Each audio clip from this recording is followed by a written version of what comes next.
To தகவல் சங்கமம். நான் பாமா சரவணன். எங்கள் சேனலுக்கு வியூ பண்ண வியூவர்ஸ், சப்ஸ்கிரைப் பண்ண சப்ஸ்கிரைபர்ஸ் எல்லாருக்கும் ரொம்ப நன்றி. நான் இன்றைக்கி செய்ய போகிறது சுண்டக்காய் சாம்பார் பொடி சாம்பார். இந்த சாம்பாரை நான் தேங்காயெல்லாம் சேர்க்காம சிம்பிளாக சாம்பார் பொடி மட்டும் சேர்த்து செஞ்சுருக்கேன். சுண்டைக்காயை வத்தலாக்கியும் நீங்கள் சமையலில் யூஸ் பண்ணலாம். சுண்டைக்காய் கசப்புத்தன்மை நிறைந்ததாக இருந்தாலும் இது உடம்புக்கு ஆரோக்கியத்தையும் நீண்ட ஆயிலையும் கொடுக்கிறது.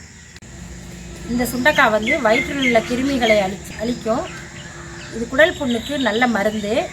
நீரிழிவு நோயாளிகளுக்கு ரொம்ப ஏற்ற உணவு சுண்டைக்காய். சுண்டைக்காயில் புரதம், கால்சியம், இரும்பு சத்தெல்லாம் நிறைஞ்சிருக்கு.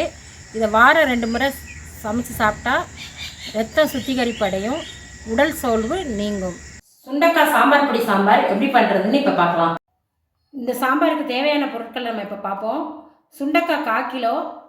இதை நம்ம கட் பண்ணி தண்ணியில் போட்டு வச்சுருக்கோம். சுண்டைக்காயை தண்ணியில் போட்டு வைங்க, அப்போ தான் கருக்காது. சின்ன வெங்காயம் 8 கட் பண்ணி வச்சுருக்கேன்.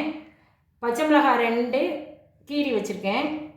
தக்காளி ஸ்மால் சைஸ் 2 பொடியாக நறுக்கி வச்சுருக்கேன்.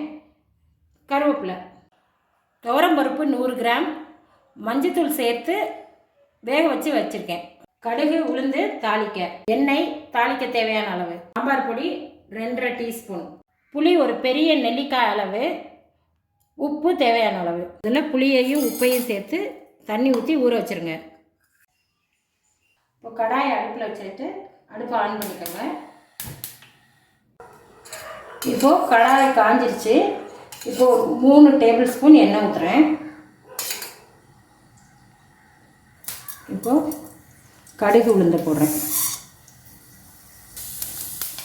கடுகு நல்லா வெடிச்சிருச்சு. சின்ன வெங்காயத்தை சேர்க்குறேன்.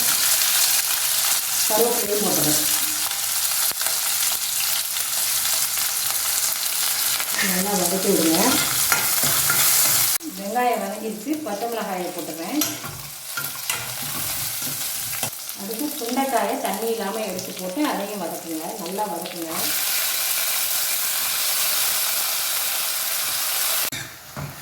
நல்லா வதக்கிட்டு இருக்கு.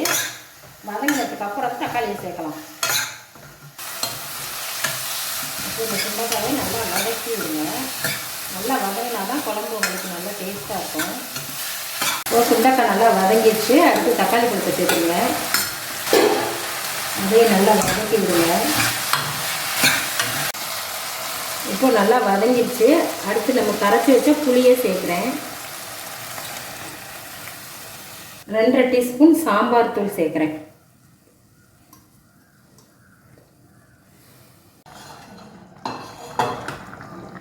இப்போ சுண்டைக்காய் நல்லா வெந்துருச்சு. இப்போ கடைசியாக நம்ம என்ன பண்ண போகிறோம், பருப்பை அதில் ஊற்றிடுறோம். வேக வச்ச பருப்பை சேர்த்துறோம். சேர்த்துட்டு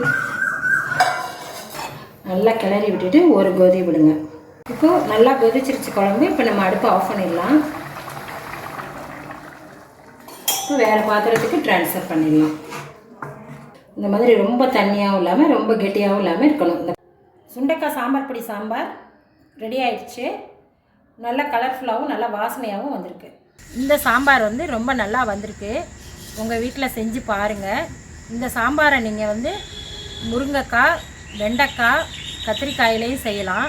இது நல்ல டேஸ்ட்டாக இன்றைக்கி வந்திருக்கு. நீங்களும் உங்கள் வீட்டில் செஞ்சு பார்த்துட்டு எப்படி இருந்துச்சுன்னு கமெண்ட் பண்ணுங்கள். இந்த வீடியோ உங்களுக்கு பிடிச்சிருந்தா லைக் பண்ணுங்கள், ஷேர் பண்ணுங்கள், சப்ஸ்கிரைப் பண்ணுங்கள். நன்றி, வணக்கம்.